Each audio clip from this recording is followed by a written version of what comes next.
All right, everybody. Welcome to this extra special bonus session. And I say extra special because it is one that many people have been requesting for a very long time.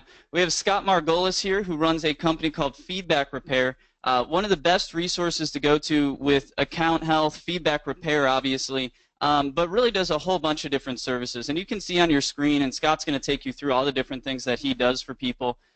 But he really is a jack of all trades with keeping your account up and running and in great health and looking great to Amazon. So this is going to be a great session. Scott's a very smart guy with all sorts of different things. Today we're going to be talking about ungating, and I know this is something that a lot of people have had questions about, things that a lot of people have requested a bonus session about ungating already. So we finally got the expert. Scott does, and I'm not sure if Scott still does this or not. We can ask him, but he used to do actual ungating services for people. So he has seen probably several hundred account ungating kind of expeditions and journeys he's had to go through to actually get these accounts ungated. So perhaps one of the world's foremost experts in ungating Amazon accounts, among many other things, feedback repair, all sorts of things. This is Scott Margolius, Principal of Feedback Repair. So Scott, thanks for coming in. Thanks for putting this session together for us. Really look forward to seeing how you've gotten so many different accounts ungated and your tips for us. Hey, I appreciate the opportunity. It's good to be able to shed some light on this issue for everyone. And it's obviously, as many of you might have become familiar, it's challenging. It just is. It's challenging for service providers. It's challenging for you as a seller. It's just all the way around. It's a bit of a quagmire. It's a bit of a mess. And in fact, most of the time, I would prefer to primarily walk someone through these things. I would prefer to give this presentation and help people out or work on a consultative basis than to do the actual ungating. There are a number of reasons for that. One of them is because it can drag on forever. It's almost impossible to charge enough at times for how horrible the process can be. And so I would almost rather help you out. If you run into a tight spot or whatever and need help moving forward, I can basically point you in the right direction or review your invoices or tell you what's wrong with what you're dealing with. But the sort of seedy, dirty little underbelly of all that is sometimes there might not be any reason at all that you can discern for why you would get rejected. You can just push on and push on and go forever, sort of beating your head against the wall, and it doesn't get to be a place where you feel like, hey, there's a light at the end of the tunnel. So I would have to say that right now is the worst time ever to try to get ungated in some of these categories. And it's Q4, they just tighten everything up, they ratchet everything down, and their internal processes and the people who are assigned to do this seem like they're busier than ever, and it can get stuck in a sort of boot loop. So I am at a point where I don't really recommend that you pursue getting ungated in certain categories at this time of the year. I think your chances of being successful and having things go well and go smoothly in the beginning of 2017 are going to be much better. It's going to go faster. You're going to have a greater likelihood of getting ungated more easily. It's just a better place to be. So a lot of the clients or prospects that have come to me lately, I almost end up talking them out of trying to get ungated in certain categories at this time. Some of them aren't that big a deal. Some of them are pretty straightforward, but the ones that seem to be the hottest right now, that most of you are probably familiar with, the beauty, health and personal care, and grocery, are the ones that people are just kind of burning up the road. It's a giant traffic jam, and if you want to wait until 2017, it's going to cost less, it's going to be less of a headache, it's going to be done faster, it's worth waiting.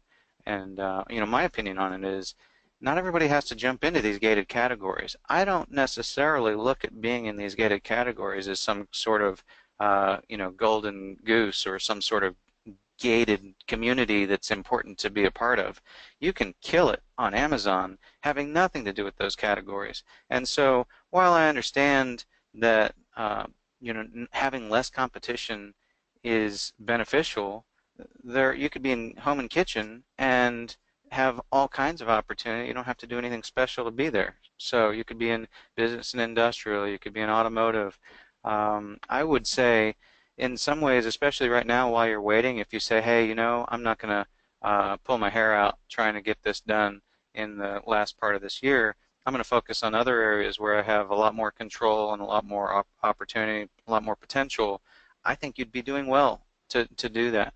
I think you'd be doing well to um, focus on the things that you can do best, where you can kill it, and it doesn't have anything to do with pursuing these categories. So, especially if you're brand new to the platform, if you're a new seller, I would say you'd be better off getting your feet wet in other places first anyway. It makes it so much easier, and I talk about that here if you look at the considerations. Let me see if I can grab something to highlight this. Select text. So right here, you got to be a pro seller anyway, and for at least a lot of categories. Um, and if you're a new seller, new to the platform, maybe you don't have many sales under your belt, there are a lot of sellers who aren't pro seller yet anyway, and this is something where you're going to start paying 40 bucks a month. You might as well be reasonably assured that you're going to get value out of that. For most people, the break-even point is if you sell 40 items a month, then it makes sense to go ahead and become a pro seller. But there are a lot of people I run into, they're not a pro seller, or they don't even know if they are or not. And then the other thing is, it's far easier for you to get approved if you have at least 90 days on the platform, and if you have metrics that Amazon can review so that they can study you and know whether or not they can trust you.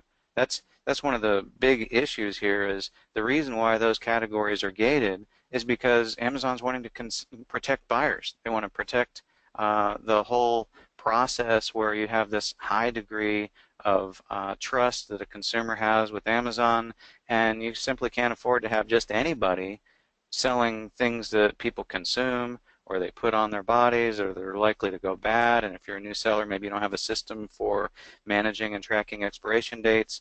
It's sort of the same reason why they have restrictions for toys and games in Q4 if you're merchant fulfilled. They just have to make sure that they can trust you. The biggest reason for that is because the barriers to entry are so small to become a seller. So they've got to do it somewhere, and in some ways I'm quite thankful that they have these barriers.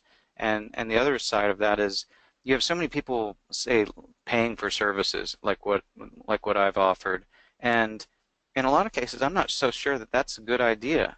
When you pay somebody else to do that work for you, to some degree, okay, it's drudgery, it's busy work, it's a pain. You want to be able to outsource something like that so that you can focus on the areas of your business that are more important. You look at this as just a service, and you've purchased something from a service provider and you expect a certain sort of deliverable. But at the end of the day, there are a lot of different horrible activities on Amazon that you really ought to learn to do yourself. Even if it's not something you're going to do on a regular basis, it's important to know what somebody else who you've hired, maybe it's a VA, maybe it's an employee, it's important to know what kind of nonsense they have to deal with. And in some ways, it's also important for you to become an expert in the things that you're going to have somebody else doing for you. You're going to have them trained to be able to take care of certain things for you. Let's pretend it's uploading flat file feeds for you. You want to know how that process works and what you can and can't do, even if you're not going to do it yourself. Do you have to be an expert? No, but it's very beneficial if you understand what it takes, what goes into it. Because let's pretend there's some sort of a delay and you're sitting there wondering, just like you might be wondering if, hey, let's pretend you hired somebody to do Ungating for you. Why is this taking so long? Why is this such a pain? Why are they asking for this? And why are they asking for that? If you've done it yourself, you you know in advance your expectations are better set for why this is such a pain, for why it doesn't make any sense at all, for the fact that you might not really be doing anything wrong at all, or if you do the same thing over and over again and keep getting rejected, and by the way, if I forget to mention it later, you don't get penalized if you keep trying. So that's another reason why it's worthwhile for you to do something like this on your own. Do it yourself. when I was selling more, I ungated all the categories on my own, except for one. Uh, and I recognized that, hey, this was going to be a colossal pain. And I got 3 weeks into it, and I just said, I know what I'm doing. I know how to do it. I don't have the patience for this, and I hired somebody to do it for me, and it was done an hour later. If I'd have known that in advance, I'd have hired him a lot, a lot sooner, and not waited the 3 weeks beating my head against the wall trying to get that figured out. But at the end of the day, it's still a good lesson. It's still good to know what sometimes people have to deal with. And while you wouldn't wish that on anyone, the days of things being done in an hour in the way of ungating or ASIN reinstatements or account reinstatements, those may have passed. So you have to have a lot of those expectations up front. Anymore, there are times when I prefer to just charge a fee up front to sort of protect my time to some degree and to be able to have the opportunity to have a conversation and explain some things.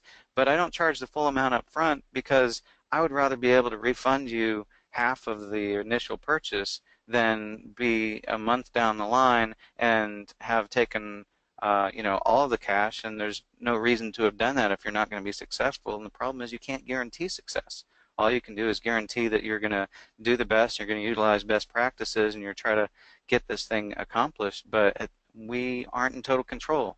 And that's one of the difficult and frustrating things about a lot of different services or things that need to be done on Amazon, whether it's ungating or account suspensions or reinstatements. There's this one side, this sort of back side of the world of Amazon where when everything's going great, it's great. You're rocking and rolling, you're killing it, you're making good cash.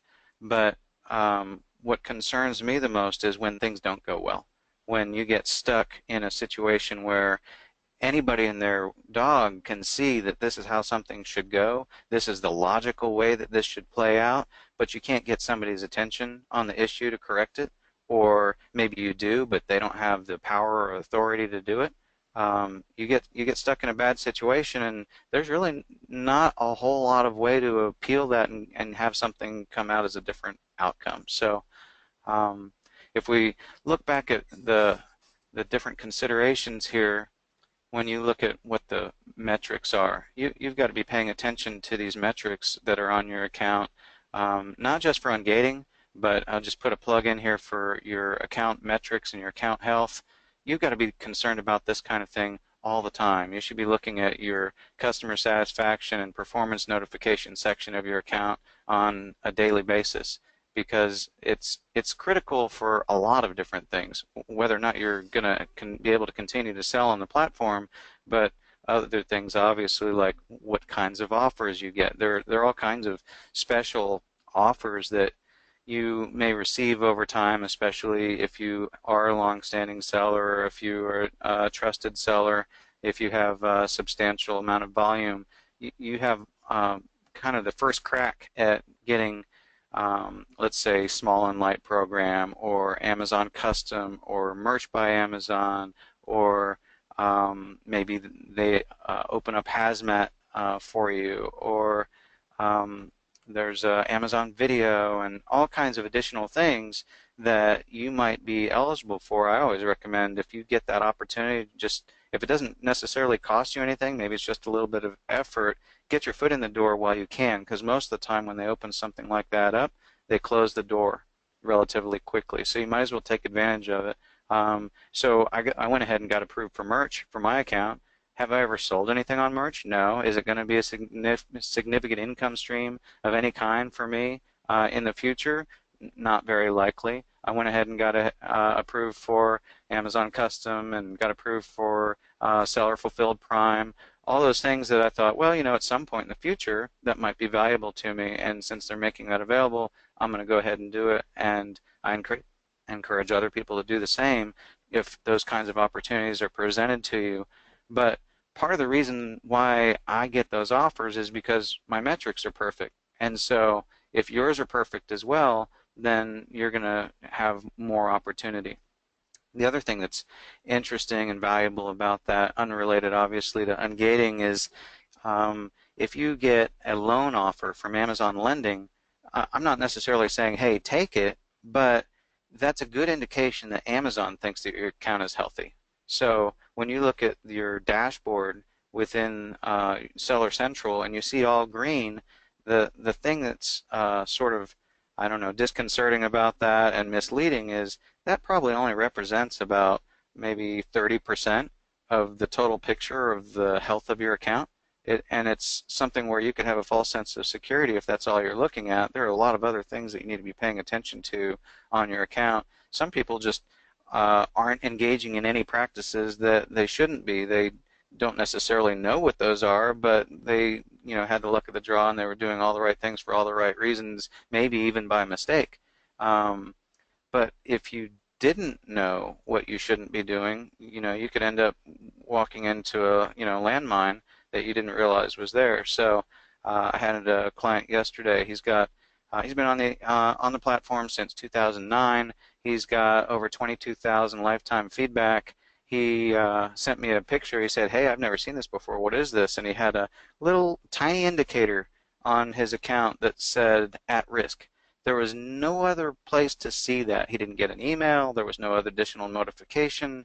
There wasn't a performance notification, no red flag, nothing. It said "at risk." And I kind of panicked for him.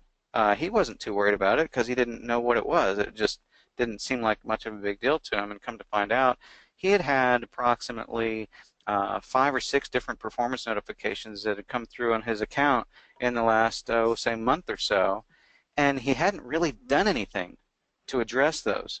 And this was somebody who actually, when I first started working with him, he had 86 performance notifications that he had never even touched, never paid any attention to. And when I first saw that, I was very concerned for him because that's the kind of thing that Amazon's going to suspend somebody for. And for whatever reason, maybe the age of his account, maybe the volume, I don't know, he had never encountered any issues as a result of that. But we went ahead and got all that cleaned up, and then I guess it was yesterday, I went ahead and opened a case for him to address all these unaddressed performance notifications. I'm still waiting to see what they say to him as a result of that, but it's just another lesson why you've got to be paying attention to your account health in more ways than just looking at your dashboard. So just let that be a lesson, especially in Q4, especially if you're a new seller. Let's pretend you're not eligible for FBA because you didn't start sending anything into FBA in time. If you get a notification that says you are or are not eligible to sell in toys and games, if you are not eligible to sell in toys and games via merchant fulfilled, you would have been if your metrics are better.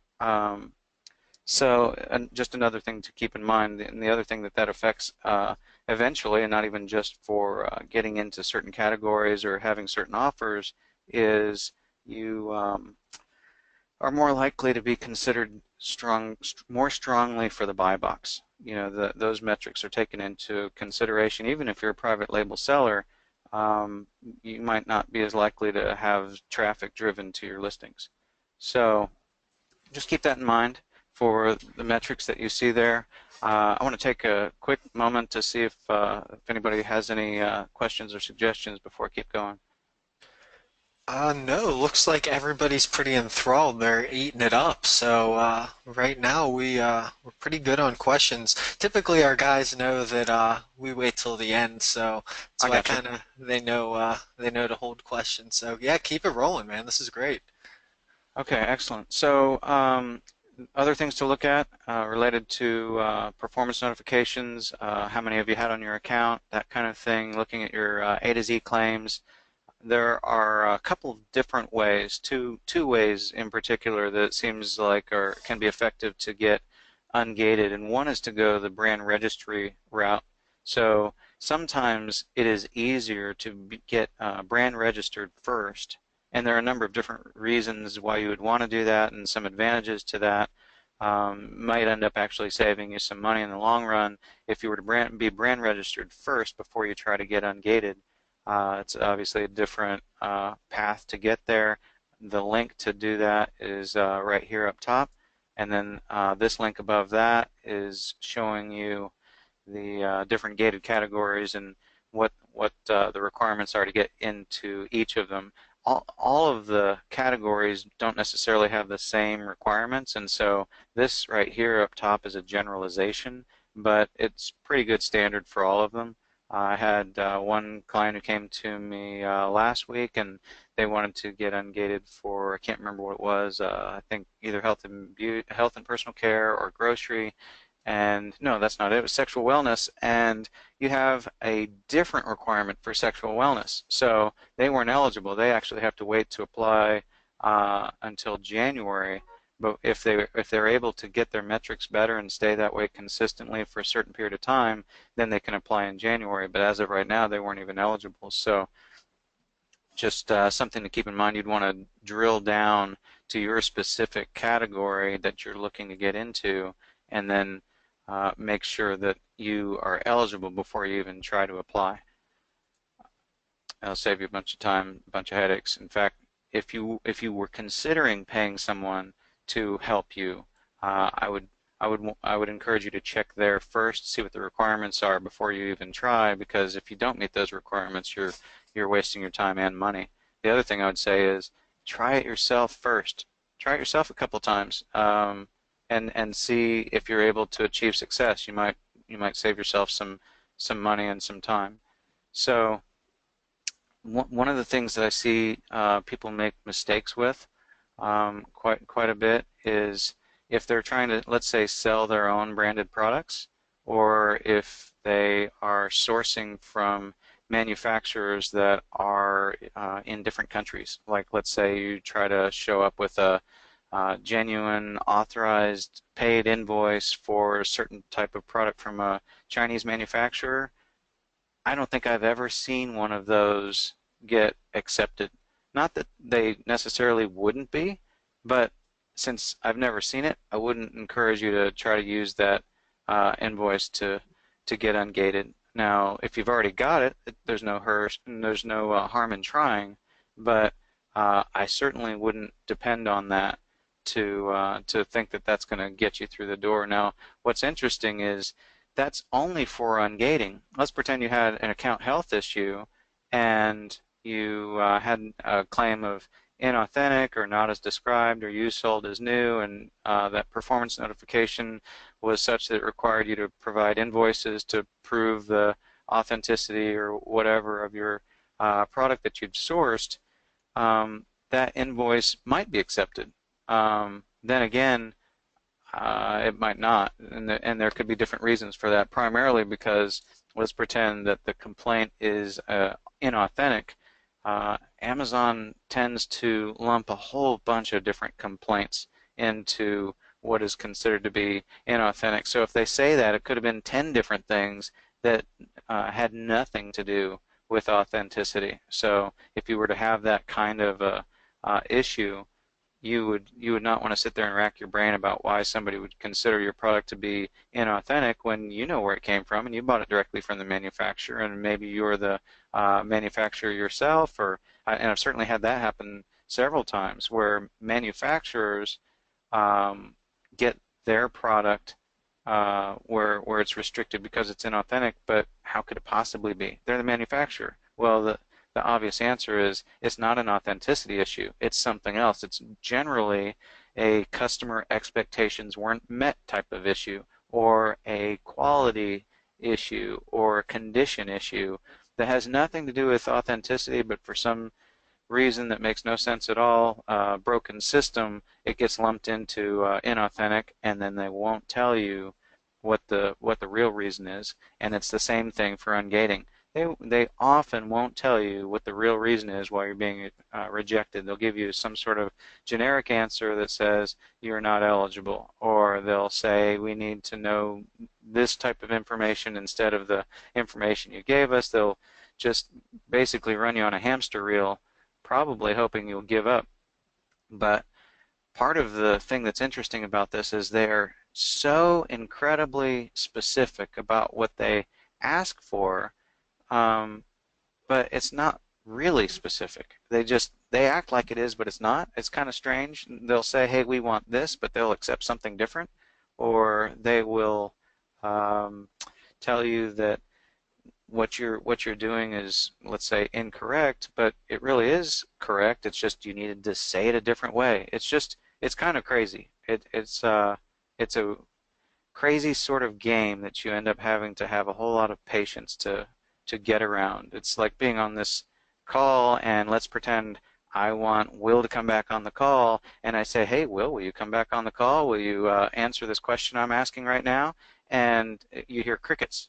There's no response whatsoever, because for some goofy reason I have to say special code words, and I have to say, "This is an answer I would like for you to give, Will," and then he starts talking, and it's like you're saying the same thing, but the left hand doesn't know what the right hand's doing a lot of the time, especially for some of these sorts of issues like ungating. So if you've tried it before and failed, I would also want you to keep in mind that there's a reason why it's a colossal pain, and it might not have anything to do with any fault of your own.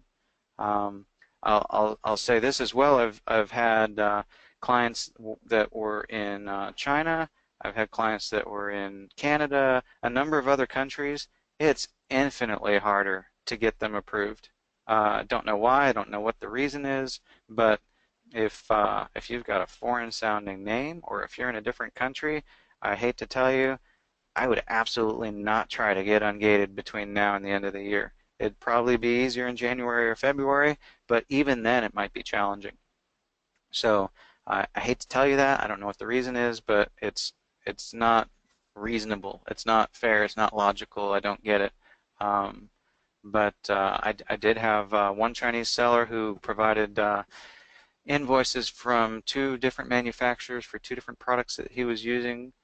We got him brand registered first, which was very helpful, but then when we tried to get him ungated in health and personal care, they they accepted his Chinese invoices for brand registry, but they would not accept them for ungating. So we ended up just having to completely start over with fresh invoices to be able to make that happen. It ended up being successful, but you got to keep taking different runs at it, and sometimes it's just challenging. So keep that in mind, especially if you're working with the service provider. It really can be a difficult situation that you and both have to end up being very patient to overcome.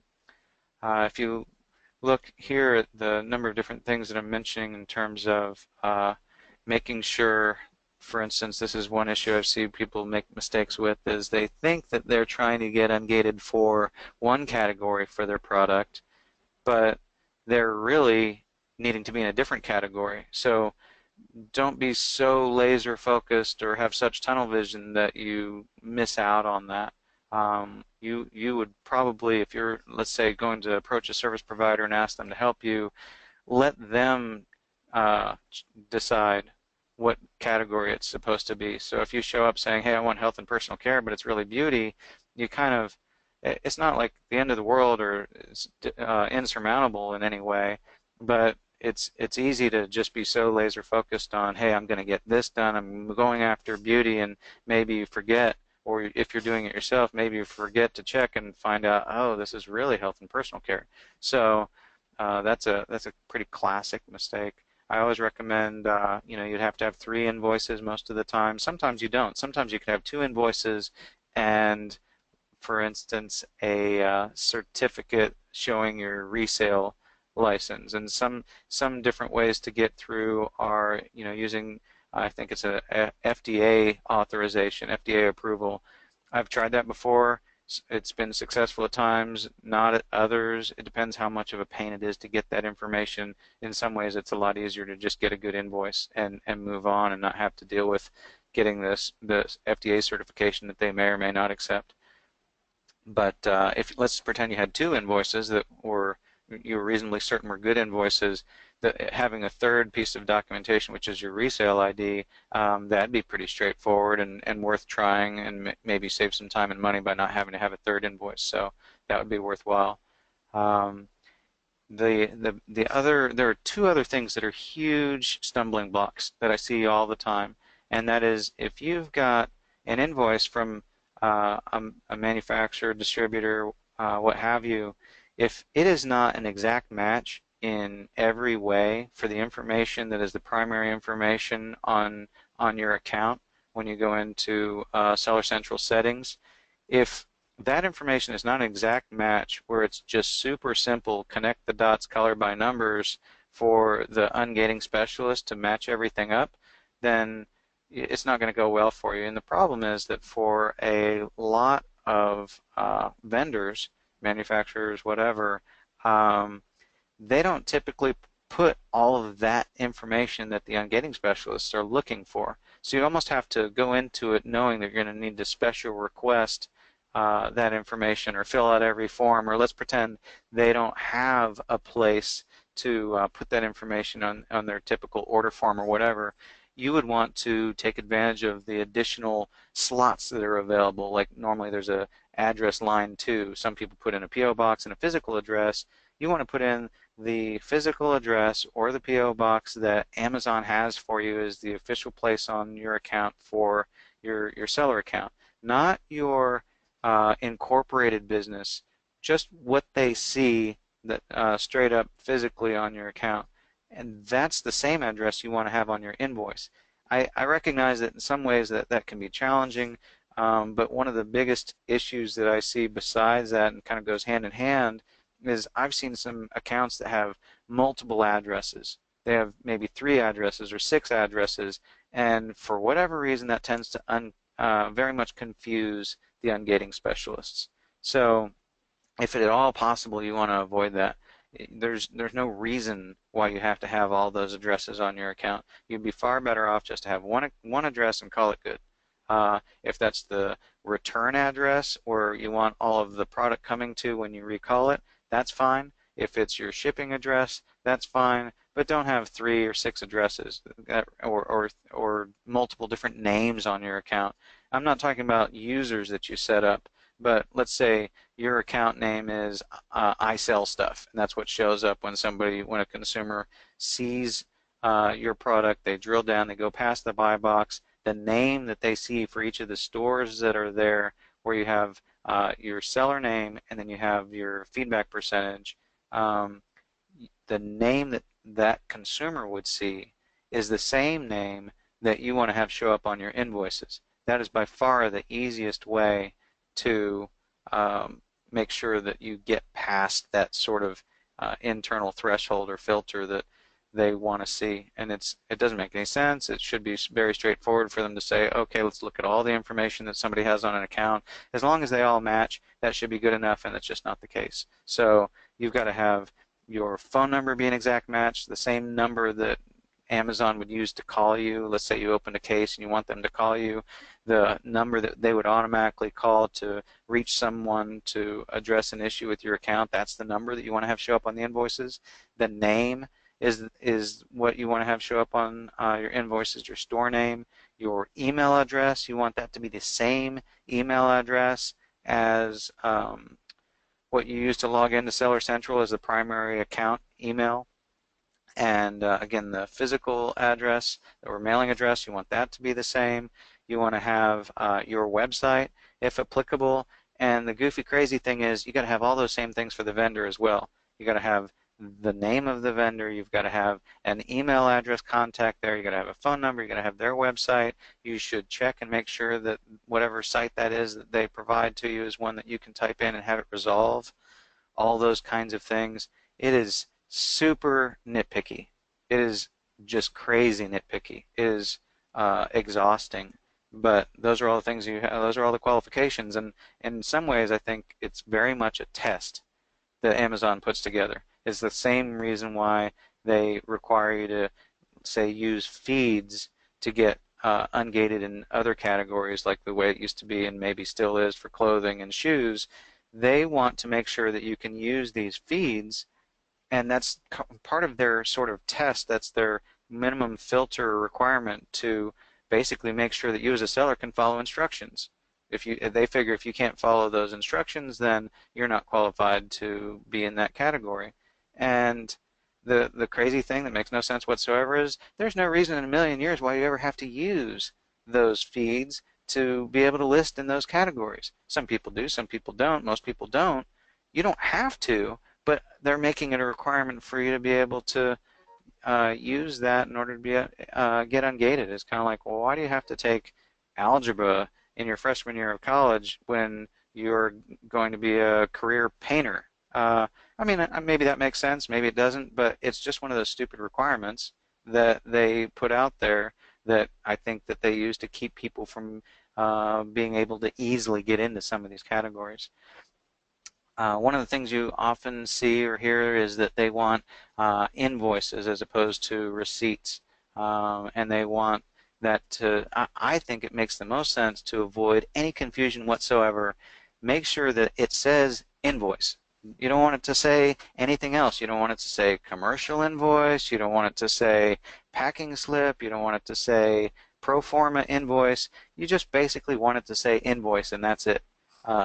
It's crazy. It makes no sense. If you got suspended, you could provide something other than an invoice, and often that would be accepted. Or if you got an ASIN suspension, it would be accepted. And it's just sometimes it makes no sense whatsoever, but that's what they want, so that's what you've got to provide. Um, and even if it is an invoice, but it says something other than invoice, or if it says packing slip, it's just not good enough. They won't accept it. It's frustrating, to say the least. Of course, if you know all the rules, and if you follow most of these, you're going to be most of the way there. It's hard to sort of address every single thing. That's one of the reasons why I had somebody contact me this week, and they said, I'm having trouble getting ungated for such and such a category. I said, well, send me your invoices. I'll take a look at them for you. And it's immediately obvious to me what the problems are. For one, he's using Chinese invoices to get ungated for beauty. It's just not going to happen. I don't see that being successful for him. Another problem is that all of his invoices were electronic. They look like some guy just created that in Excel on his computer. Um, Even if those were legitimate invoices that came from the manufacturer that way, and they had a stamp on them, they had the red stamp saying that it was past somebody's approval for inspection somewhere in China, they just looked fake. Even if they weren't fake, they looked fake. And they look like somebody could have made it themselves, and Amazon doesn't want those kinds of invoices. They don't want anything that looks like it could have been electronically enhanced or graphically changed in any way, shape, or form. They don't want it to look like it was tampered with. So what you end up needing to do is, if you have that kind of electronic format that you received, you didn't get it, the actual invoice in the mail. Hardly anybody uses mail to send invoices anymore, where it's tri-folded and shows up in an envelope, and it's got some wear on it from actually being printed and actually being folded and actually going through the postal system. In a situation like this, you take that electronic invoice, you print it out, and you mark it up. You line through everything that's got pricing in it, and you write on there, just with your handwriting, physically on the invoice, right beneath the product that you've purchased, put the ASIN number on there. Just write the B00 whatever number on there, and make it super easy for them to not have to make any decisions. It's clear view, plain as day. This is what they're asking for, and this is what you're providing. Then you want to sort of fold the invoice up, stick it in your back pocket, walk around for a little bit, maybe step on it. Obviously, it's going to be, cat out of the bag. Everybody's not going to get in the door if all of a sudden in, the ungating department, you suddenly have 100 people show up and it all has a footprint sitting on there. It's going to be like, something's going on here, so they're going to switch things up a little bit. So, just do something different with it to make it look authentic, like you just pulled it out of your filing system. So that's important. When you line through the prices on the invoice, don't do it electronically. Don't stick it in Paint or Photoshop or whatever. You really want to. Gee whiz, I don't know how to handle this. I've got a call coming in through the website, and I can't make it go quiet. So hang on half a second. It's like technical difficulty. Technical difficulty. That's all right. Keeping it real.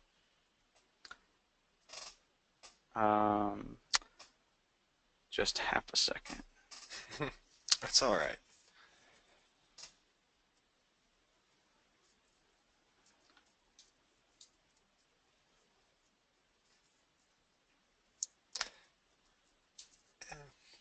All right. So the big thing there is if you line through with paint and you make it look like it's a black rectangle uh, that hides the price, then they're going to look at that and think, well, the entire invoice is suspect because it looks like you've enhanced it electronically. So just, when you've got it printed out, take your black magic marker and just line through it. Um, it's not necessary to do that with pricing, but it's just, I like it because it's one more uh, show of authenticity for the invoice. This is a real physical piece of paper, and it proves it when you do it that way. Then you want to take a picture of that after you've gone through all those steps, and you want to save that on your computer so that you can upload it along with your application. And the other thing that I think is important is you don't want to go out and get all these invoices on the same day. Like, you want this to look as authentic as possible. I don't like the fact that you've got to go out and buy these products from these manufacturers sort of prospectively, in the hope that you're going to get ungated. You're going to go spend, at least a couple $100 maybe per invoice. And a lot of the time I see people, it's like, well, I'm just going to buy it to be able to jump through this hoop. You'd be better off buying something that you can maybe use yourself or sell through another channel if you don't get ungated.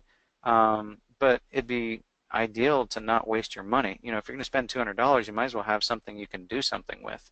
At the same time, in the quantities that you purchase, the numbers keep changing. It used to be 12. Sometimes you hear 24, sometimes 30, 36, whatever. If you want to be safe, if you don't want to waste your time, you can just buy 36, and you're going to be safe, and you're going to call it good, and they're never going to look at that and go, oh, they bought this for personal use. The problem is, if you just bought 36 of something that you then cannot sell, or you just bought 36 that came from a distributor that Amazon doesn't like or they don't have in your database, you're kind of hosed. You might have done everything right. The invoice might look perfect. You might have enough quantity. It might be a physical invoice that looks good, but if they don't like your invoice, then you're still kind of sunk. That doesn't mean you can't sell it later. You can still sell it some other way, or you could get approved using different invoices. You could still sell that product provided that the condition's fine and the expiration date meets their standards. But it's just one of those things. It's at this point, you might get lucky. You might get your foot in the door. You might apply, and boy, you blew through there. And you look at all these other people like they're crazy. I don't know what your problem is, why you can't get ungated, because it was really easy for me. That might be the case. Every once in a while that happens, or maybe you get a really good rep that's easy to deal with. What have you along those lines? But the thing about it is, it's an investment. You can't just think, oh, I'm gonna get this done. I'm gonna try for ungating next Monday, and I'm gonna be selling product on Amazon, shipping it to FBA by Friday. The chances of that is next to nil. And so you have to look at this as an investment, not just of time, but of dollars. If you're not sitting on, let's just pretend, all up, all in, you pay for somebody to ungate you in a category, and you buy these invoices, you should be prepared for it to cost you up to $1,000 and take a month. Is that sort of worst case scenario? Yes, but I've seen people take a month and a half or 2 months. So as a general rule, you should be able to get approved in a month without too much trouble, but I'm seeing a lot of trouble with that for UK, for instance, right now. I'm seeing trouble with that for Chinese sellers. I'm seeing trouble with it for Canadian sellers. I'm seeing trouble with it for people who are new on the platform. So you just don't have as much control as you would like, and it's a really good lesson overall that you shouldn't have all of your eggs in one basket. There are all kinds of amazing opportunities on the platform still today on Amazon, still for private label. I really like the things that they're teaching at Startupbros, and I think that it still makes sense to enroll in a course, and it still makes sense to learn what to do and how to do it and why. But at the end of the day, you should still keep in mind that you should be diversified. All of your income should not be coming from Amazon, because you don't have total control. You don't know what's going to happen next, and you don't want to put your livelihood or your mortgage on the line trying to make a run at this. So make sure you have, can you get started on Amazon and be successful with $200 in your pocket? Absolutely. But it's probably not going to be the path of ungating and buying invoices. You could do that all day long, let's say with books where there are incredible margins and you can buy books for very little and your biggest investment is time for trying to find enough product to be able to sell. But a lot of the time you should be looking at this and treating it just like any other real business, because it is, and in order to be successful you've got to treat it that way. So this is just like launching any other product. You probably want to have $1,000 on hand to get it done, and then if you get it done for a grand total of $600, then you should be very happy, and use the other $400 for going out to dinner or buying a new product, whatever it ends up making the most sense for you at that time. So we talked about having all of your Amazon store info match exactly on your invoices. That's another good lesson to keep in mind for what happens when you need to provide invoices in the case of a performance notification. That's a good place to be able to provide those invoices and be able to prove the authenticity or be able to prove something is new. I recommend that for most sourcing. I mean, your success on Amazon comes down to maybe three things at the core. I mean, obviously there are all kinds of different ways to be successful and all kinds of strategies, but everybody should find, I think, their niche, and they should find the things that they're passionate about and focus there. You should know more about what you're selling and your product mix and the types of things that you're having manufactured or developed or that you're sourcing in whatever way than anybody else. Be an expert in your field, and that'll go a long way to protecting your account. It will also help you gain advantage over competitors when you know more than they do about what it is that you're selling and what customers' expectations are for the different products that you're carrying. You know what they want when they receive the product. You know how they want to feel when they open the package. You know what you should have on the product detail page to make sure that you properly set their expectations in advance and they don't order the wrong thing, or they don't find that the size that they thought something was different than what they received. You can fix all that in advance, and it's important to be able to do that. Again, to emphasize, you want to make sure that the invoice matches your Amazon store name, not your legal name, and you want to make sure that the supplier has all of this information. You want to make sure the invoice is printed out. Then this is an interesting tip. It might be beneficial when you apply, if you apply in the early evening or late at night, and that's just, you have different teams working different accounts at different times. That might not be applicable to other areas. If you apply late at night or on the weekend to get your account reinstated, your success rate, I think, goes down. So that's different for ungating. I don't know if we want to go ahead and move into questions, or if there are any additional things you would want me to address. Well, that was a lot. That was great. Thanks, Scott. We do have questions, so we might as well start knocking them out of the park here. Wanted to say thanks again. I believe Will jumped on a quick call. He'll be right back with us to add in some comments too. But we had I think about a half dozen questions here. The first one's coming from Peter. He said, as far as I understand, you need to have 2 or 3 invoices. Is there a number of items per invoice or an amount of money per invoice that you recommend to have it even be considered by Amazon, or does that not matter? As far as I'm aware, it has nothing to do with the dollar amount, and proof of that is most of the time the dollar figures are being marked out anyway. So Amazon never sees what you're spending. Their primary concern, I think most of the time, has to do with the quantities that you're purchasing, so that I don't think I touched on this nearly enough, that it needs to look authentic and organic, like you're really buying this because you're really intending to sell it. So your 3 invoices shouldn't all maybe show up in the same day. And you should wait to apply until it passes the smell test that you could have possibly received this product that you're attempting to sell, right? So if I order something today, I wouldn't want to apply tomorrow because the likelihood that you receive that product isn't very good. You want to place your order using your invoice. You can get the invoice maybe today, and maybe wait until the end of next week to apply.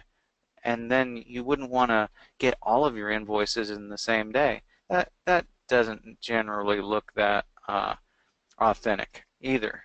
And then the other part of that is the quantity. If you just buy 6 of something or 12 of something, they could say, oh, you're buying that for personal use, or you're just using that to sort of jump through hoops to game the system. So you want it to look like you're really trying to buy something that you're really attempting to sell.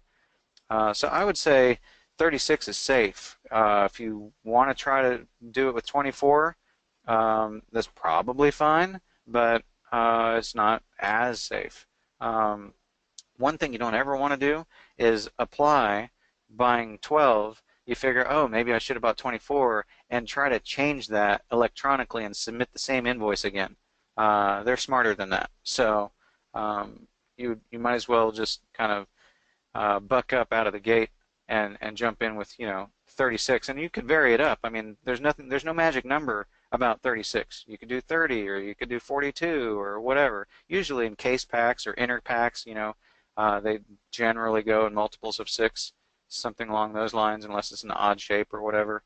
The other thing that I see happen all the time is people wondering, okay, well, the offering on Amazon for this particular ASIN that I'm wanting to list against, it shows a 3-pack or it shows a 12-pack. But if the offering on Amazon shows a 3-pack and you show on your invoice that you purchased 12, you didn't purchase enough.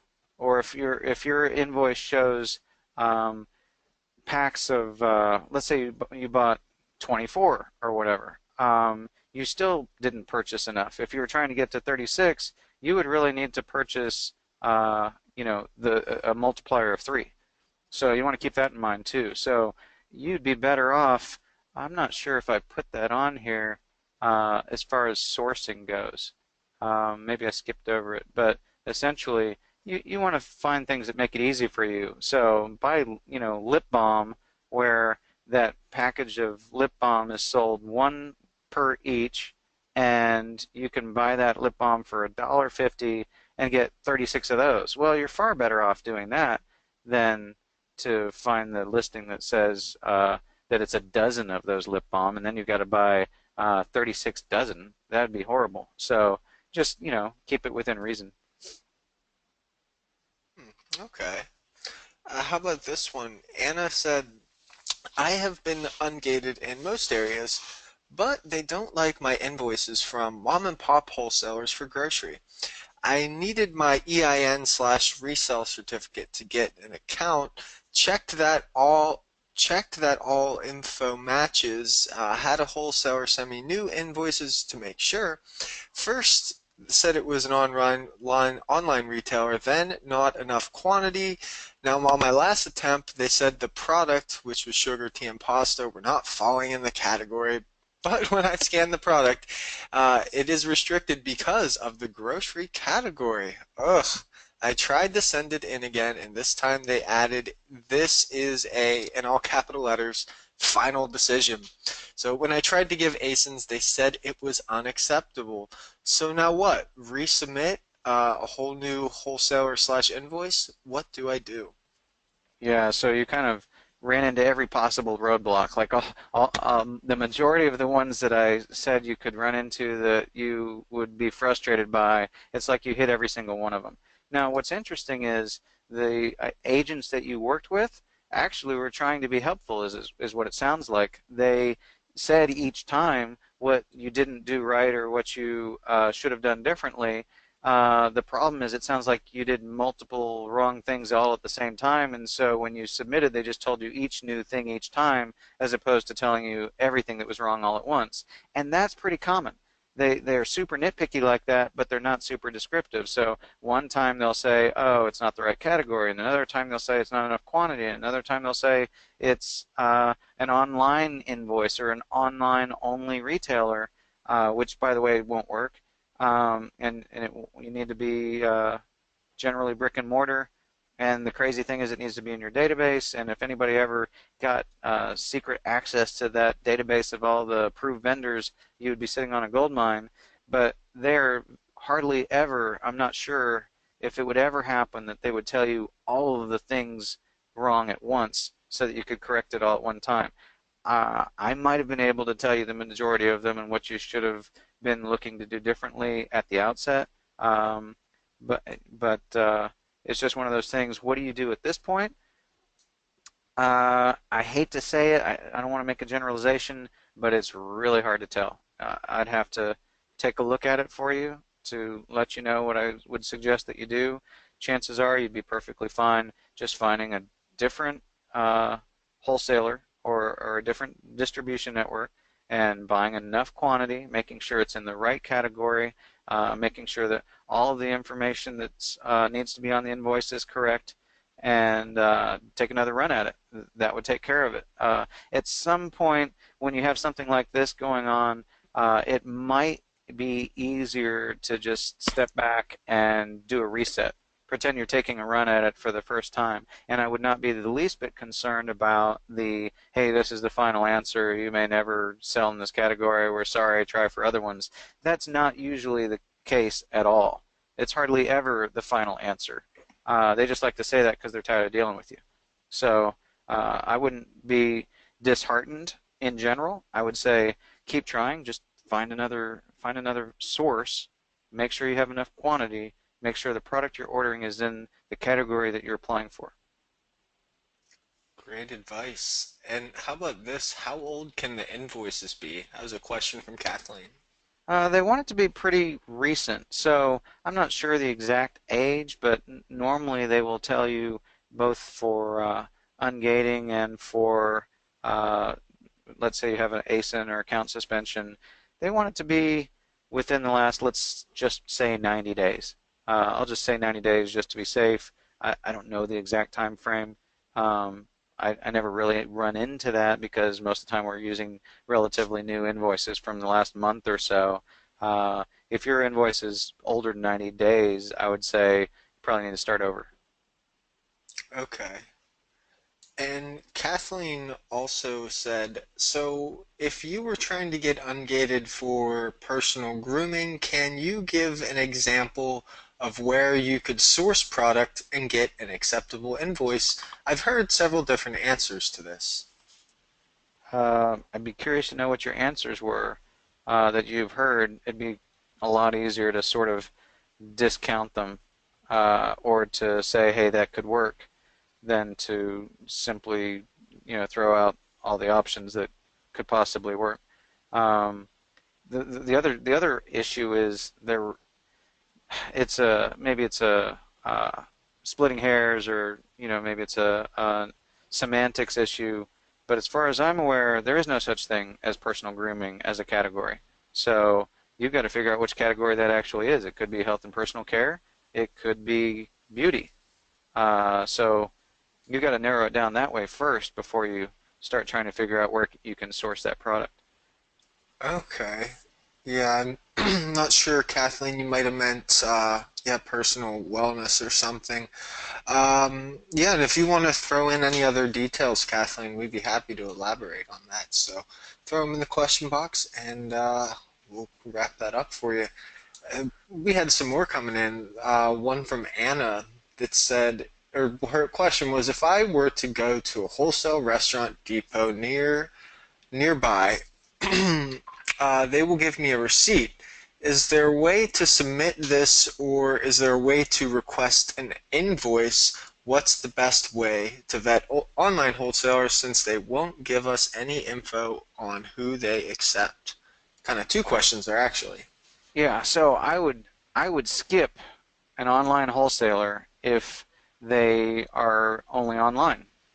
You really want to find somebody who has a brick and mortar presence. They don't have to have a retail presence necessarily. Maybe they only sell wholesale, but they still have a brick and mortar location. I would skip the online only companies, especially if their name is WeSellOnline.com or something like that. There are a lot of different instances like that where it's fairly obvious that they, like Vitacost.com. You can't go into a Vitacost store. You can't show up at a Vitacost distribution center and purchase anything. So, you know, their product mix would work, but their branding kills it. As far as what you're talking about, I had a client showing me the receipts that they had received from I can't remember, like a restaurant distribution company. They only issue receipts there. They don't issue invoices. So I said, you know, see if they will. See if you can go talk to maybe you have a good enough relationship with the person who works there where they can actually issue an invoice for you. And he went back and got one, but it still just didn't look quite right. So I would have to say it's not that difficult to find sources for things. I had a VA that I trained to do it for me to look for product. Essentially, you can go out and, let's say, look at some items in the top 1,000 of the category that you're wanting to apply for, find what those popular products are that are known as a brand, and then you can just Google where you can find distribution for that particular product.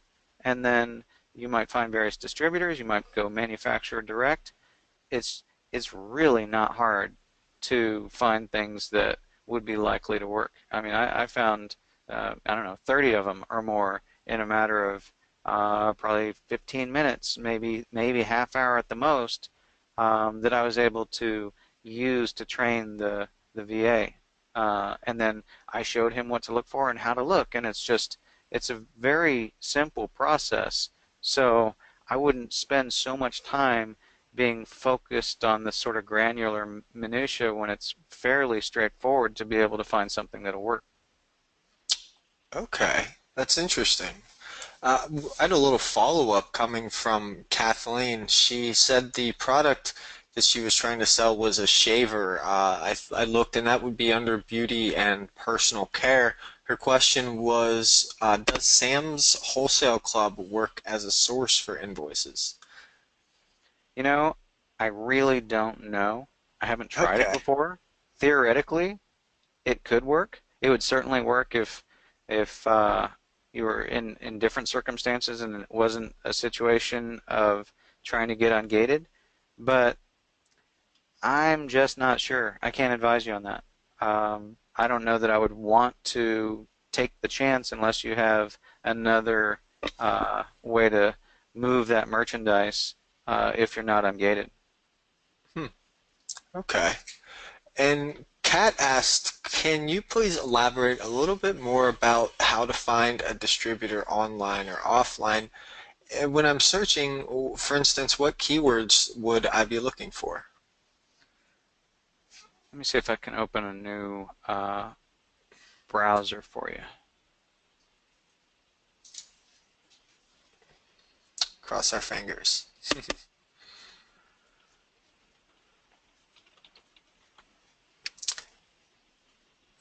Yes.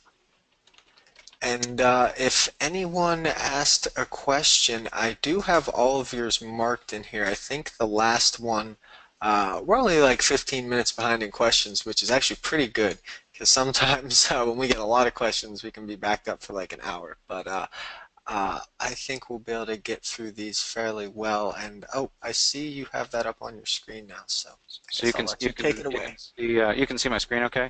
Oprah is smiling at me. She's having a Okay, blast. perfect. Okay, so I don't necessarily recommend, let's say, pursuing shampoo, right? So maybe we'll look at soap and see if we can find a soap in health and personal care. Um, So here, one thing that's exceedingly helpful is if you have various different Chrome extensions that help you very quickly and easily see what category a product is. So if you have, let's say, Keepa, or maybe if you have RevSeller, or there are a few other ones that are important to have anyway. The Scanalyze, I think, is one. It will show you at a glance without having to drill down what category a product is in. So let's just look at this one. It's got a decent price point. We're looking at Irish Spring. Unfortunately, I don't have any of those apps installed in this browser. I only use this browser to log into client accounts, so I don't use it for anything like research, for instance. But we're going to look at this Irish Spring 8 bar pack.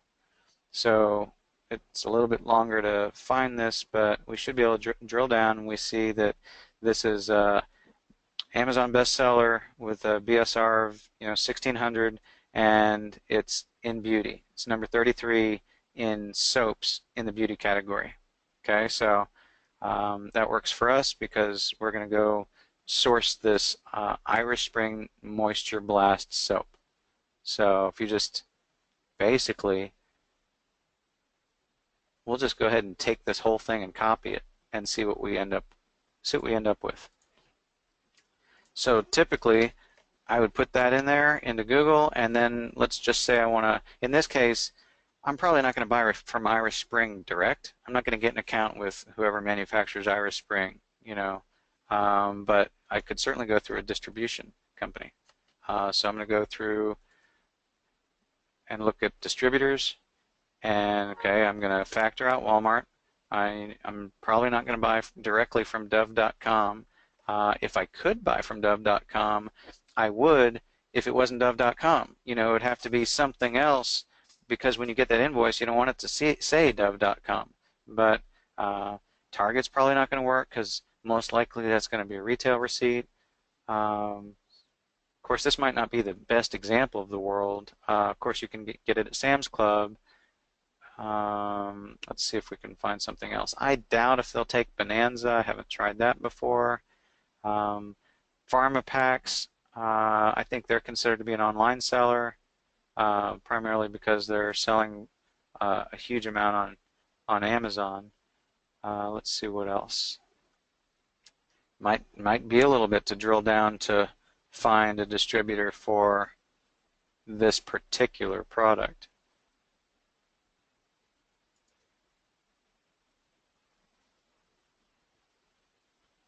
This might not have been the best example in the world, but let's just pretend that Vitamol was not an online-only company.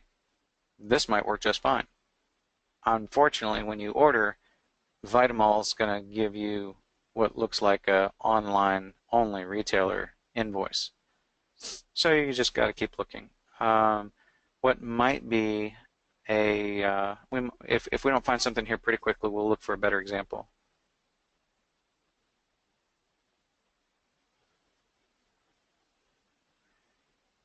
Basically, if you find something that maybe you've heard of before, but it's maybe a little bit more unique than something this prevalent like Irish Spring. So the Vermont Country Store, do they have, now here's another tip if this doesn't work. Vermont Country Store looks like it's got a lot of really nice products. It's not the Walmart and Target crowd, right? It's a little bit higher quality. What you may end up doing is you come to a site like this and they don't have what you were looking for. They don't have this Irish Spring stuff. But what they might have is some other great products that would be ideal for you to be able to source and bring to the market. Like this Grandma's Lye soap, you can buy that at Ace Hardware, for instance. A lot of these other products, this is an awesome site. I mean, you could, if you were into wholesale or RA or OA, this might be something that you would be interested in pursuing to see their product mix, follow some of these upstream, and see where you can buy some of these products to be able to bring to the marketplace. So old goat would work, except for, it's glass, and that could be a pain. This English leather soap on a rope, that could be good. Um, what would be important now that we found this site, because it looks like a nice site, the question is, are they online only? So it says visit us, right? We're going to click on that, see if we can find more about it. Hey, check it out. It's a real brick and mortar store. It's family owned business. You could actually show up and buy from them. I would even perhaps, if they were to say, oh, this is an online only retailer, you know what I would do is I'd take a screenshot of this. I would take this link and I would say, this is not an online only retailer. This is a real brick and mortar store. We're going to press back a little bit to tell you that that's not correct. We understand that you feel that way, but this is a real store that you can really walk into and buy things from. So now that we've figured that out, go to beauty, go to food, go to personal care, work it backwards the other direction. They didn't have the Irish Spring, but let's go to the personal care section and see if they have something that would make sense for us to go the other direction with. So we're going to look at the Bag Balm Foot Care. So this ended up being an excellent example if we can. All right, so it's selling in an 8-ounce tin. One thing you want to keep in mind when you're doing this kind of sourcing, just like any other listing on Amazon, when you find a product like this, you want to make sure that the product detail page on Amazon is an exact match for the product that you're sourcing. That is so critical. That'll keep you out of a lot of trouble.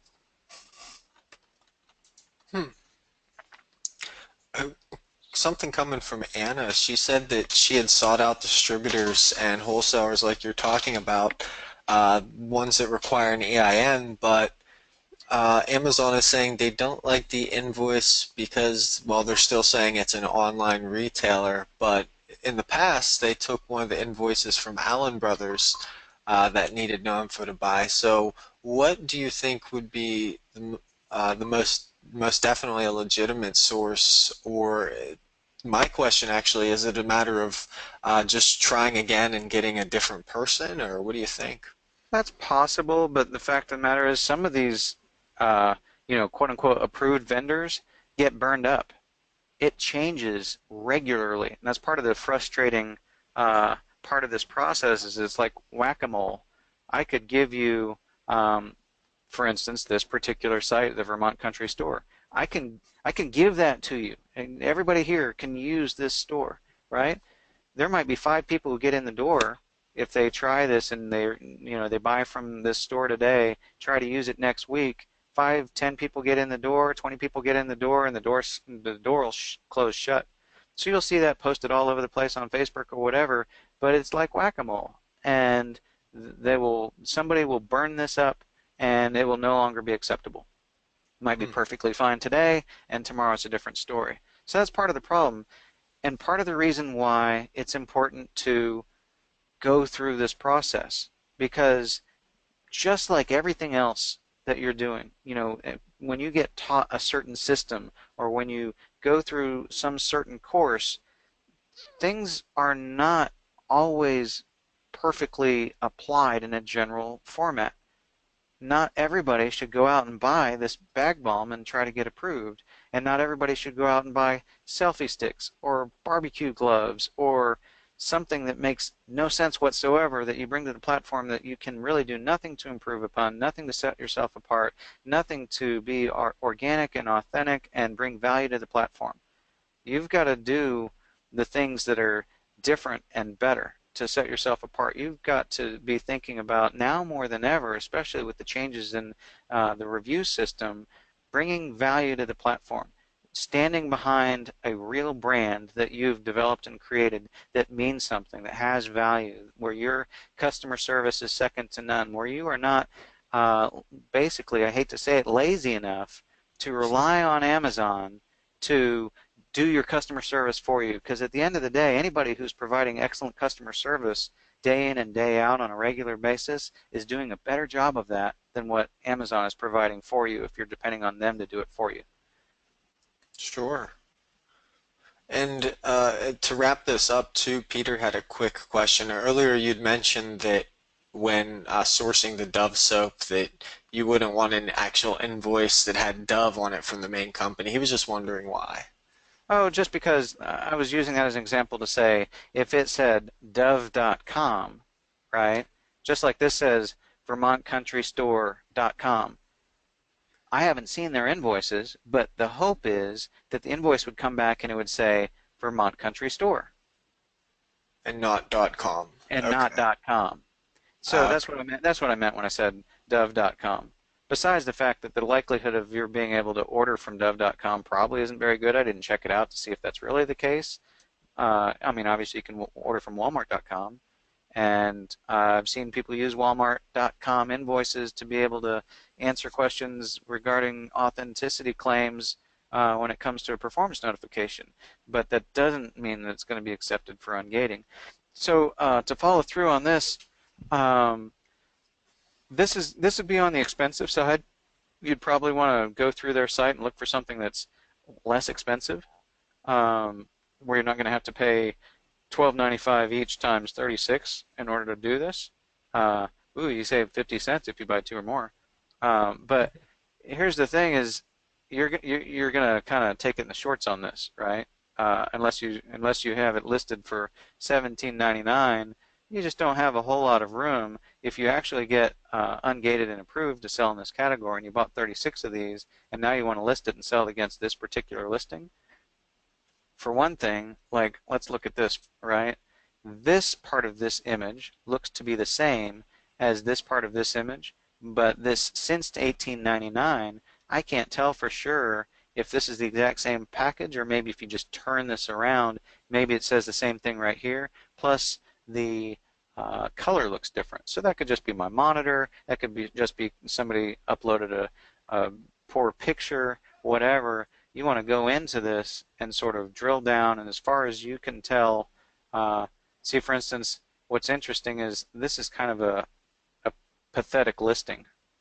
You know, it's not very well done. They've got one image. Their bullet points are pretty lousy. The description doesn't look like anything special. But the crazy thing is, it's 4,800 in health and personal care, and the reason why is because people are looking for this product. They want this brand.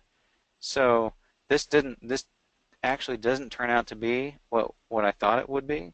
Right now it's I couldn't tell before I drilled down that this was a 2-pack. So here we are selling a 2-pack for 18 bucks. So, you know, $9 a piece. You can't really afford to spend $13 and sell it for 9. You know, it wouldn't make any sense. So that's the other part of this whole thing is let's pretend, all right, we found a great source, and it appears to be. I don't know for sure. I wouldn't guarantee it, obviously. But what we found is what appears to be a great source of product, but the prices are just not competitive at all. So the next thing you'd want to do is pivot. You found the great products that the other thing that's interesting about finding products here in this particular source is that it appears to me that the buyers for this company have done a really nice job of finding product and of curating product from what might be smaller vendors. You know, these aren't Johnson and Johnson of the world. So what you could do is now basically rely on this company, rely on their buyers to have done the research for you. They've found popular things that sell well, that people like, that have good reviews. So go start from this site, and instead of working backwards and going straight to Amazon, work backwards and take these particular products and follow this upstream and search over again. Go back to Google and say, I'm going to take this bag bomb, Vermont's whatever, 8 ounce. I'm going to take that, and instead of searching for Irish Spring, I'm going to go back to Google and search for that product, because there's a greater likelihood that you're going to be able to buy it directly from a distributor. So I forgot to put distributor. And, you know, basically the more obscure the product, the greater likelihood that you're going to be able to get approved. So you could, what if you could buy directly from Bag Bomb? That'd be phenomenal. And unless they're just an online-only retailer, I doubt that they are. So it says where to buy, right? Um, let's And see. let me ask Scott, Lisa wanted to know for the Vermont County Store example, would it help to contact them to see if they have a wholesale account and Yeah, access absolutely. to different pricing? Absolutely. Great idea. Now, here's the other option. This is a 110-year-old product, right? They started in Vermont. They're distributing to all of these different online retailers. Chances are they've grown to the point where they're not going to let you open up a direct distribution account. Not if they're selling to these guys, and it looks like they might even be selling direct to Amazon. So this might not be the best option to pursue, but check out these guys. I don't like the fact that it's liquid and it's glass, so maybe check out these guys instead for the facial care, as long as it's in the same category. Or this might be perfect. You know, it's small, it's light, it's easy to ship. You might use some of it yourself. If you don't get approved, you could give some to your friends, whatever. Follow this upstream. Maybe it's not in Walmart yet. Maybe it's not in Walgreens or whatever. Maybe they're still small enough that they would open up a distribution channel for you. Hmm. Yeah, I see. I like this methodology of following up to just try to find someone who's a distributor by just, backpedaling through different products. That's a fantastic idea. Um, it's kind of a follow-up because Anna said, thanks for all the info.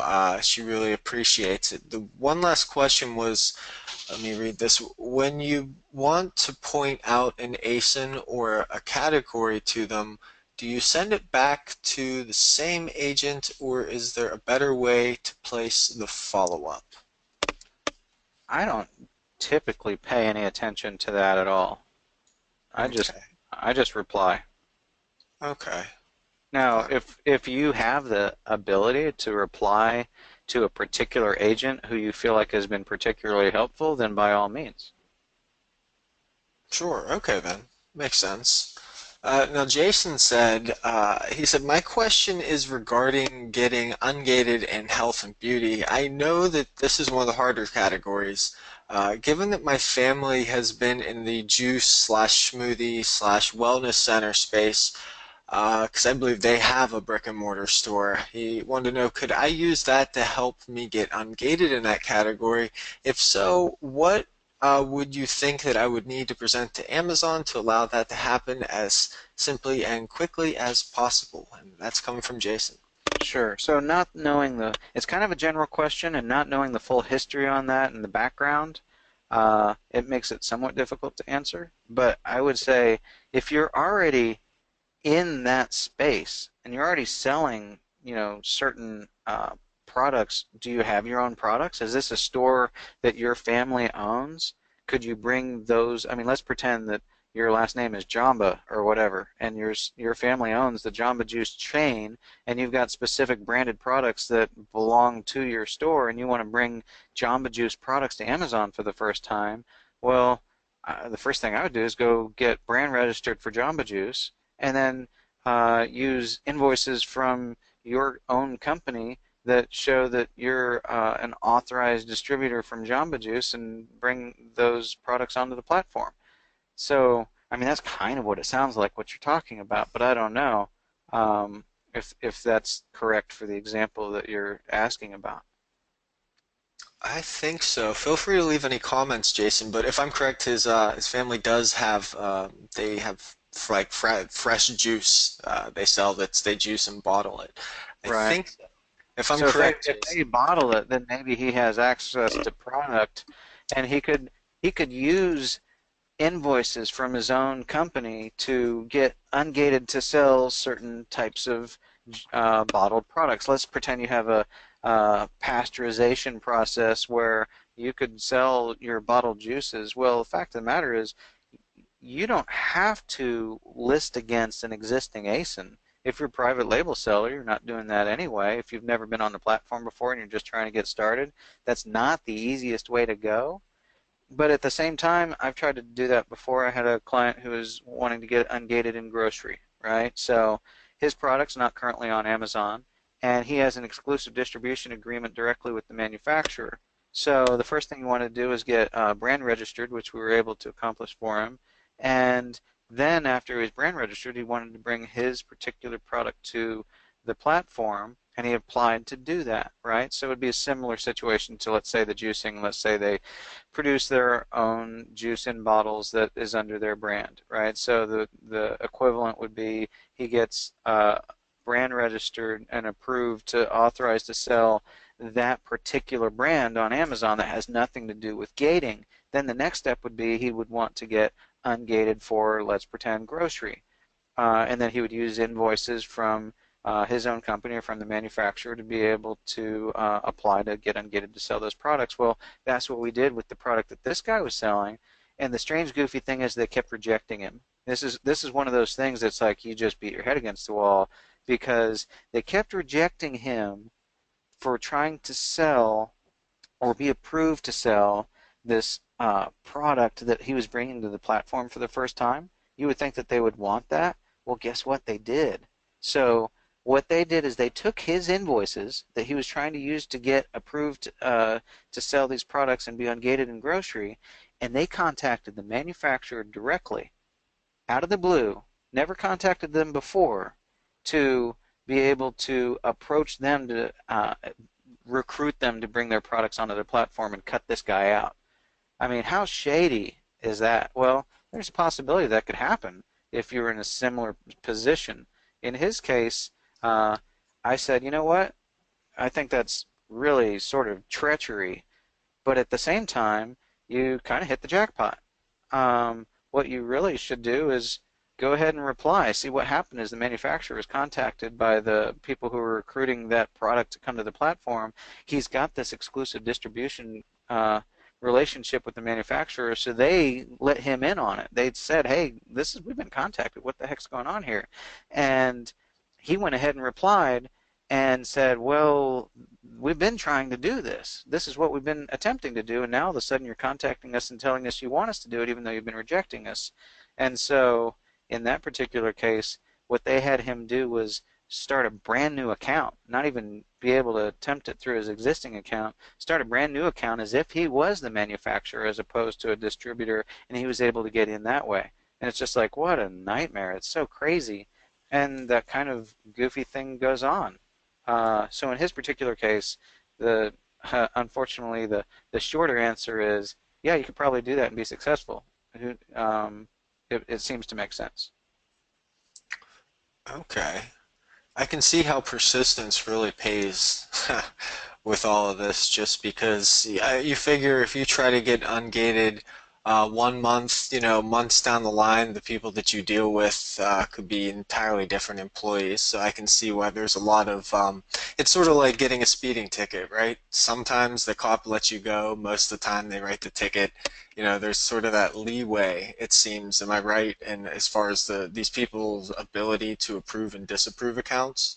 It's identical to that scenario. That's a great example, because here's the thing is there are just gazillions of variables to whether or not you get a ticket or not.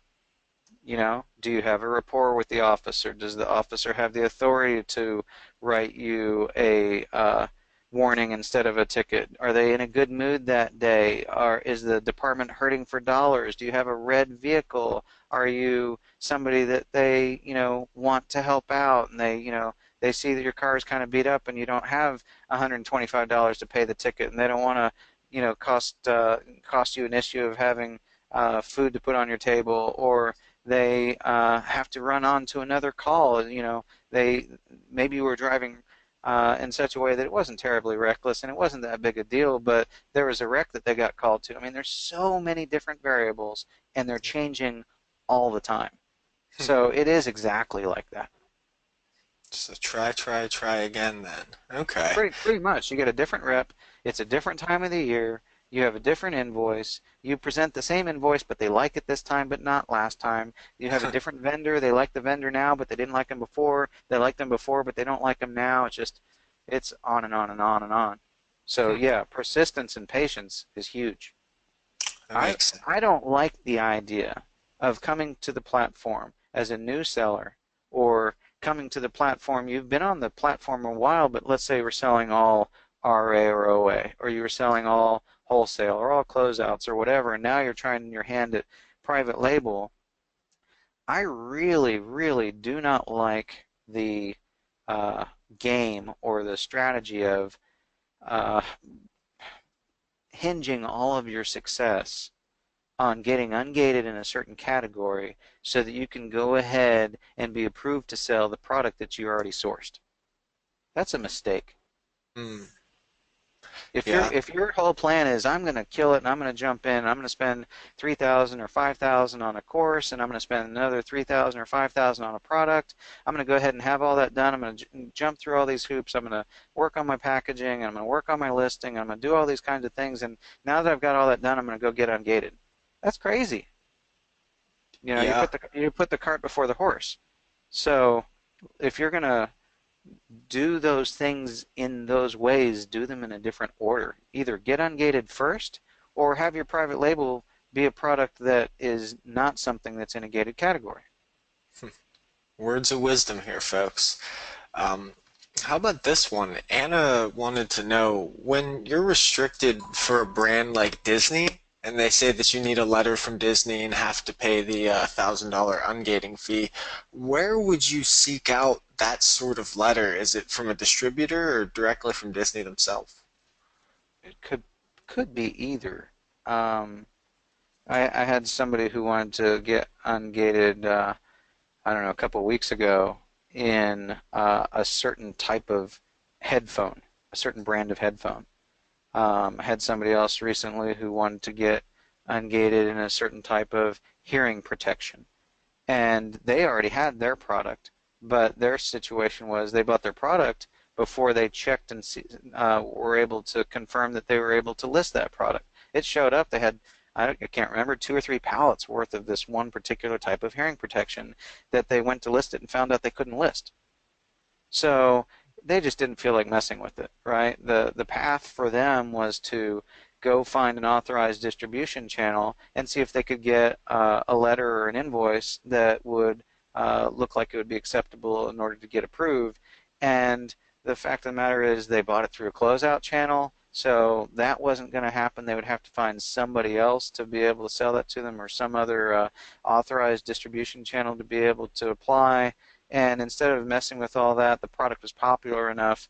The good thing, they were fortunate, they were able to move that like hotcakes through eBay because it was in huge demand, and they still were able to do well better than get their money back. They were fortunate. You know, some people could have gotten stuck with that. The other guy who was trying to buy the headphones, he wanted to be able to sell against, you know, specific listings in electronics category, and he wanted to know if I could give him distributors or ideas of where to get that, source that particular product, so that he could get authorized. And I mean, I don't have, you know, a giant file cabinet full of all these authorized distribution channels for every product that you can conceive of. So I just, you know, did a little bit of Google research, and, you know, 3 to 5 minutes later, whatever, I sent him a link where he could apply to become a distributor for that particular product, and he would be able to apply, you know, manufacturer direct. Sometimes it's that straightforward. Hmm. Obviously, if you have a invoice, you know, I don't know that Disney is a good example, but if you have an invoice that says Disney Inc., and you purchased from them directly, went through all the right channels to get authorized with Disney first because you were in their system and you were approved, that makes it a whole lot easier to then try to apply. A lot of the time it requires a letter. I had a client who was wanting to get approved to sell a particular type of baby product that was discontinued. Even though it was discontinued, that baby product, that brand had been locked down tight by the manufacturer. We had to end up talking to, you know, VP of some giant, you know, Fortune 500 company to get a brand approval authorization letter so that he could get ungated to sell this product that he purchased. Wow. Yeah, Anna said, I'm amazed at being able to get asks these type of ungating questions and get all this smart, rational help as opposed to the responses I get from Seller Central. So she said also, just to clarify, so it does not count against my account or my metrics if I'm really persistent and keep resubmitting, even if they claim it's a final decision? That is correct, as long as you're not rude about it. As long as you're courteous and kind, uh, you can keep trying and trying and trying, and it's like that for most things, not just on gating. Um, for everyone's account, there is sort of a secret private scorecard on the back side of your account that you can't see, but that Amazon can. And just like we have sellers who leave us seller feedback and who leave us product reviews, and we get notifications and requests from people in seller support asking us to rate them and review them as far as what kind of a job they did and if we were happy with their service and all that sort of thing, they have the same kind of thing for us as sellers. So if you're a colossal pain, a real jerk, you call up and you're all blustery and rude and bawl somebody out and say, hey, why can't I speak to a English-speaking service rep? I mean, if you're a jerk, that's going to get noted in your account, and it's not necessarily going to go well for you because you've got a report card that has more to do with just the overall picture of your account than just your quote-unquote grades. It's like, you're going to school, you don't only get graded on your grades. Sometimes you also get graded on attendance, how well you work and play with others. It's like that on Amazon. So you want to be a good quote-unquote, corporate citizen and get along well with everybody that you interact with at Amazon, not because you want to game the system and look a certain way, but that's because of how you should be doing business with everyone, with clients and with the people that you interact with customer service. Yeah, not being a jerk is definitely in your self-interest, so I can definitely agree with that.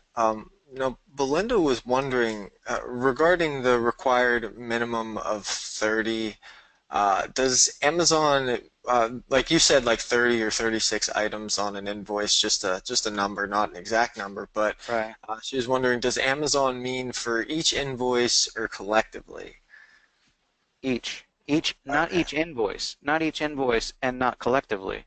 It's actually for each product, each individual ASIN. And to me, it looks even better, uh, just, anecdotally, I guess, when you're looking at an invoice. Let's pretend you put yourself in the position of the people who are reviewing these things, right? It looks even more authentic if you have more than one product on that invoice. Right? If you have multiple products on the invoice, maybe you order one particular product, and this is the one that you're trying to use to get ungated, right? Um, it's one of those situations where you might not want to take this hard-charging, straightforward approach and be so singularly focused on accomplishing this one thing. You want to step back and look at the big picture. It's kind of like the same reason people use head fakes in basketball, right? You want to go to the basket. You don't always necessarily drive straight to the basket. You just make it look like you're going somewhere else, and then you still go straight to the basket. So in the case of these invoices, you might have your one product that you've got, 30 of that particular one, and you're going to, handwrite the ASIN on there. Or maybe you write, hey, we're bringing this product to the platform for the first time. It doesn't currently exist on the platform. We're going to create a new product detail page for it. You could write that too.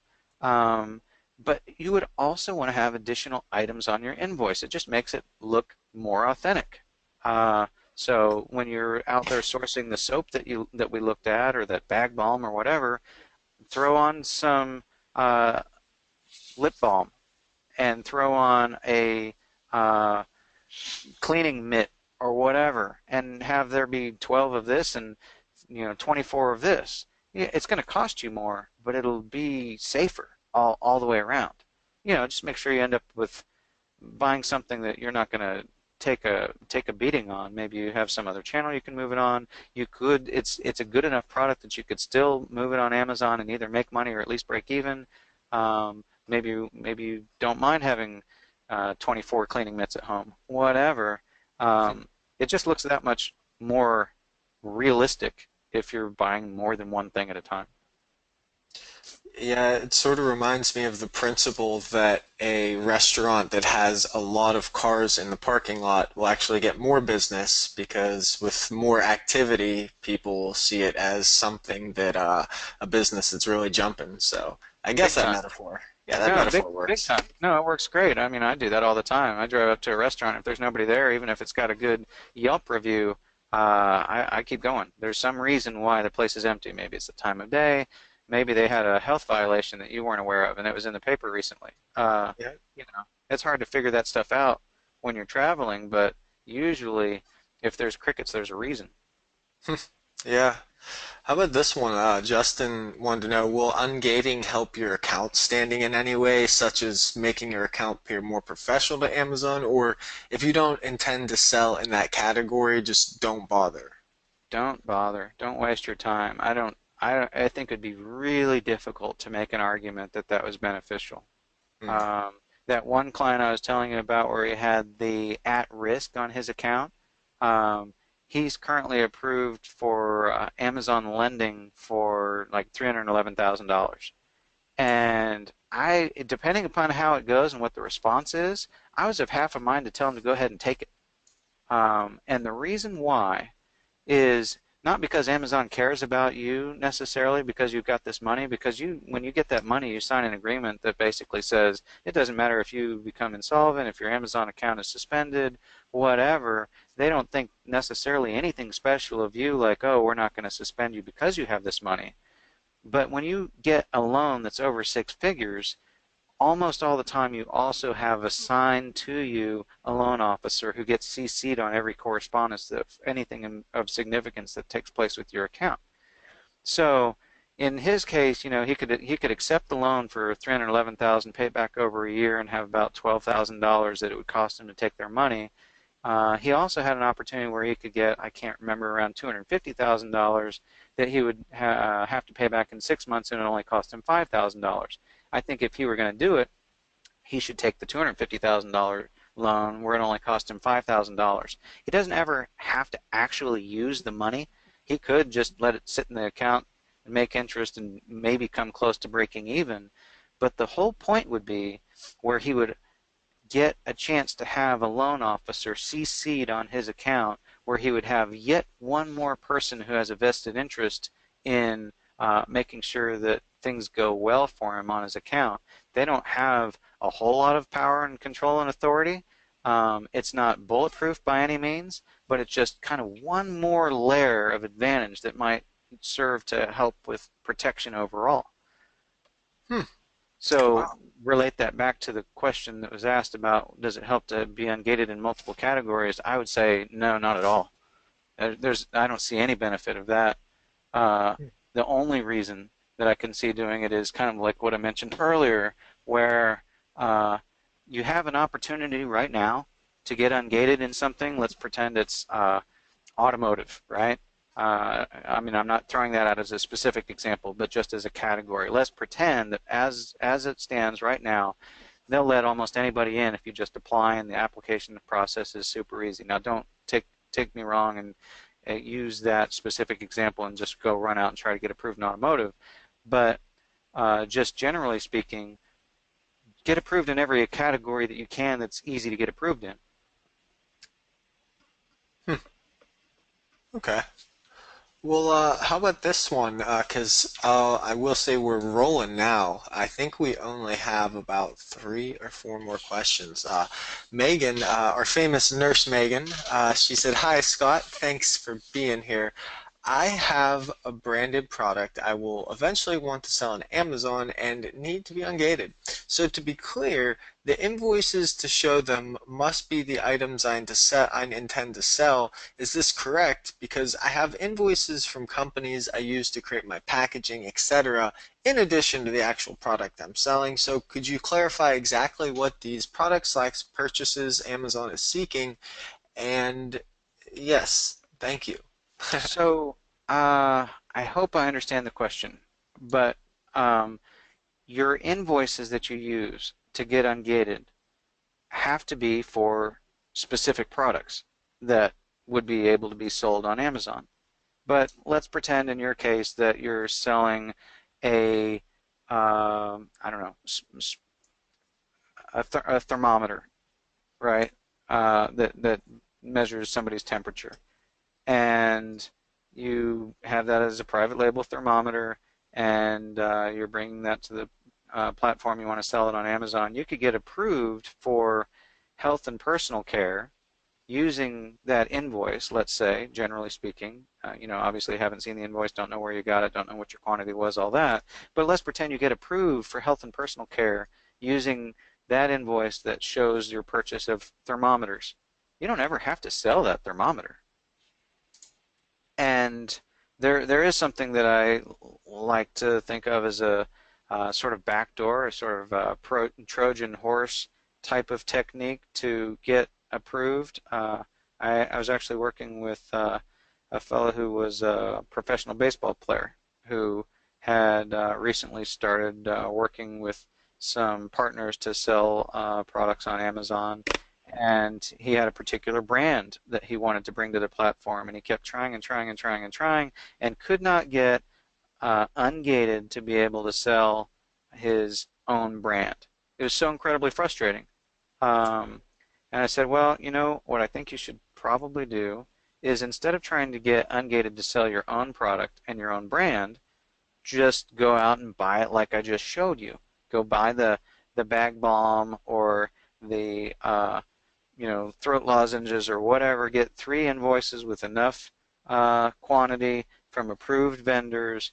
Submit that and get approved or ungated in the category that you're wanting to be in, and you don't ever have to sell that product at all.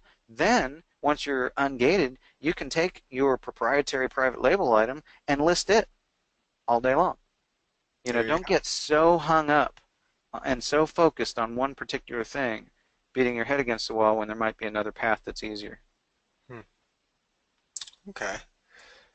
Thank you. This next question we had is coming from Peter. This one's a little specific. He said, I live in the UK. Would you say that a purchase from Tesco or Asta is a good way to go, or a total no? Since you, I believe, are US based, Scott, I'm not sure if you would know those companies, or if ever heard of anyone using invoices from them. I think you're better off using U.S. companies, Well, okay. Well, there you have it, Peter. All right. especially as a UK seller. It's particularly difficult right now for whatever reason to get approved in health and personal care and beauty uh, for UK sellers. If you're going to have any chance at all, I would say, one, absolutely use U.S. manufacturers, distributors. Two, you might be better off waiting until January. And then to go back to another question that was asked, I can't remember what the question was or who asked it, but um, they mentioned something about getting approved in beauty and personal care. Keep in mind, there is no such thing. There is no category of beauty and personal care. Uh, or there is no category of health and beauty. So it's more than just sort of a nomenclature type of issue. You want to make sure that you're familiar with what the categories are and what you're trying to get ungated in, because there's health and personal care, and then there's beauty. Like I had somebody come to me not too long ago, maybe 2 or 3 weeks ago, and they wanted to get ungated in luxury beauty. There is no such thing as luxury beauty. What they needed to do was either become ungated in beauty, or maybe get ungated in specific brands. Well, come to find out, they were already ungated in beauty. They wanted to have access to be able to sell specific premium brands. Well, that's a completely different thing, a completely different process. Actually, yeah, that even plays off of a question I think Anna had. Someone was asking if you do, where was it? I believe I have the question here. Oh, do you do brand ungated services, if you understand that one? I would consider it. I would talk to you about it. It kind of comes down to what the specific brand is. It's kind of like uh, I know a guy who used to offer a car sourcing service. Uh, if you wanted a Lamborghini, or if you wanted a Ferrari, or if you wanted a 2015, you know, such and such Monte Carlo that's two-door, that's red, that's lowered, that has pink leather seats with a red exterior, you kind of have to be that specific, right? Um, you can't just say, "Hey, I want a nice car." He has no idea what to look for. It's too difficult. Um, so at the end of the day, when you can be that specific, it's a lot more helpful, and it's a lot easier to answer a question like that. Okay. And this one's a kind of a broad question too. Peter asked, in what category should I start ungating with? Um, I don't know if you can answer that question. Really I, depends on what you want to sell, right? I think you should, I mean, with a question along those lines, I think the answer is go back to the drawing board. Figure out, what are you good at? What do you know the most about? What are you passionate about? What do you want to do 5, 10 years from now? Become an expert in your particular field. So while the sky is the limit, and while there are tons of opportunities, I think you've got to first step back and figure out what is the array of things that you would have the greatest likelihood of success personally with, and what will keep you engaged and enthusiastic and energized for the long term. Uh, you've got to figure out, what do you know best and enjoy. What are you good at, where you can take advantage of the things that you already know. Yeah, so the product definitely comes before the even the consideration of ungating. It makes total sense. Megan said to follow up on your example of the person who was a distributor and was backdoored by Amazon through his manufacturer. My product is a new brand, not registered yet with Amazon. She says, I use other sales platforms, but my supplier of my product also has his own product he sells through Amazon Grocery. Will this be an issue for me? My supplier sells on Amazon, but their main platform is a walk-in store with walk-in customers. In addition, the supplier has wholesale accounts by which they receive product of which they then sell to me, and have also offered to have me work directly with their wholesaler. All this being said, any red flags coming up here or suggestions regarding my own attempt at ungating? And thank you kindly. That's from Nurse Megan. Uh, I mean, that's a lot of background, but the funny thing about it is, even with the story and with the background, it's really not enough specific information to be able to give you a sort of final answer. I mean, it's kind of like if you say, "Hey, I'm having trouble getting pregnant. What do I have to do to get pregnant?" Right? It's going to be a different answer for different people at different times. So even though it seems specific, because you're talking about the specific issue of having trouble conceiving, it still has so many different considerations. So in kind of a general bird's eye view of that question, I would say I don't hear anything that sounds problematic. It sounds like that you have a good relationship with the supplier, given the fact that they've had conversations with you about carrying other things. I think you can leverage that relationship, and it'd probably go well for you to do that. Just because they're on the platform doesn't necessarily mean that it's going to be easy for you to take an invoice from them, and that's going to mean that you're approved. I've seen that happen pretty frequently, where um, somebody's already selling on the platform, somebody else is already approved to sell this particular product, and they've got this certain source or invoice that they've used in order to be able to do so, but for whatever reason, that same invoice doesn't work for you.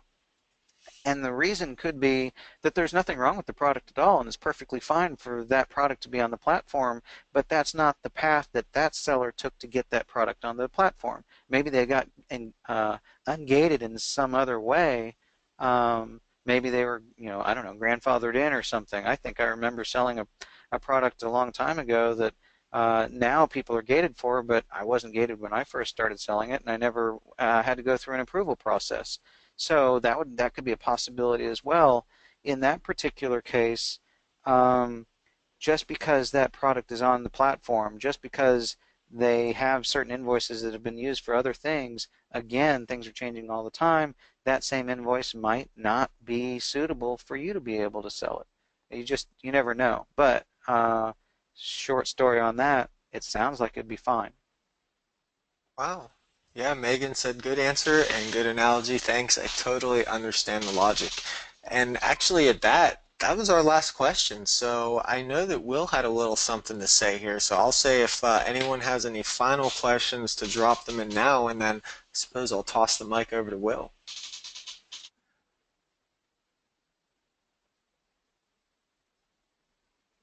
Sorry Uh-oh. about that. Sorry about There that. we I go. was muted. Yeah, so Scott, that was an incredible session, my friend. Incredible session. Literally our entire company, I wish you could see our company chat, has been, everyone signed on to this thing. Everybody's watching it. This was, guys, absolutely some of the highest level ungating advice I've ever seen. So no reason you can't go out and take this. I got to say, Scott, like this is legitimately what you're doing for people when they pay you to do this, correct? Yeah, absolutely. I mean, I want people to be armed with this information. I like it when people sort of take things into their own hands and move forward and get things done on their own. Most of the services that I offer are things that people can do on their own for free, right?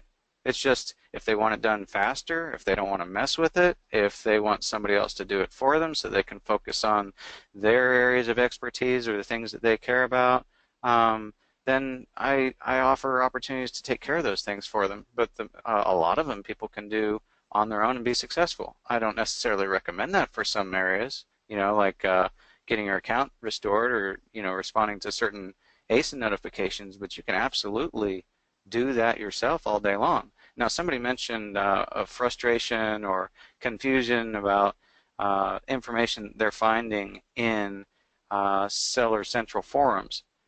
To be frank about it, I haven't been there in years. They used to be absolutely horrible, and I don't know if it's gotten any better. I've heard that it has, but it still doesn't make me want to go back there. And sometimes Facebook is better and sometimes it's not. I think it's very questionable at times to leave your entire account in the hands of the wisdom of the crowd, where you're sitting there trying to figure out and discern what's the right answer amidst this giant, cacophony of information and voices that they may or may not know what they're doing. Or just because they did it themselves doesn't mean it's the right answer for you. Or just because something's on the platform and somebody's getting away with selling it doesn't mean you should be. All those kinds of things. Sometimes you need an expert. Yeah, absolutely. And it'll just save you so much time. That's why so generous of you to kind of open up the playbook and show us how you actually perform this service. And it takes someone with an extremely abundant mindset, and I think that's why it's been so great too. I think you got the perfect mindset match with what we're doing here at Startupbros and what all these guys are doing building their businesses. And yeah, so this has been an incredible session, Scott. I got to thank you again.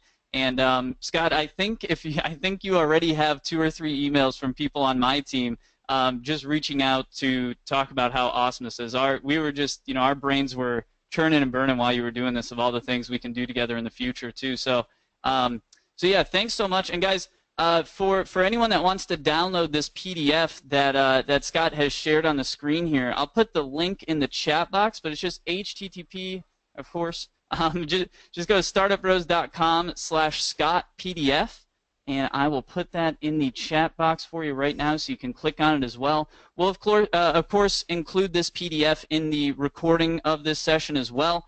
And Scott, yeah, we're going to have this recording up almost immediately. I think we already have emails from people that want to watch this over again and actually take action on it. So yeah, Scott, once again, thanks so much for being here, and thanks for opening up the playbook for this service that you perform in such a transparent way where people can just go out there and do it themselves. And absolutely, my friend, we'll be talking again very shortly to figure out additional things we can do together, because this was just awesome, and I look forward to working with you more.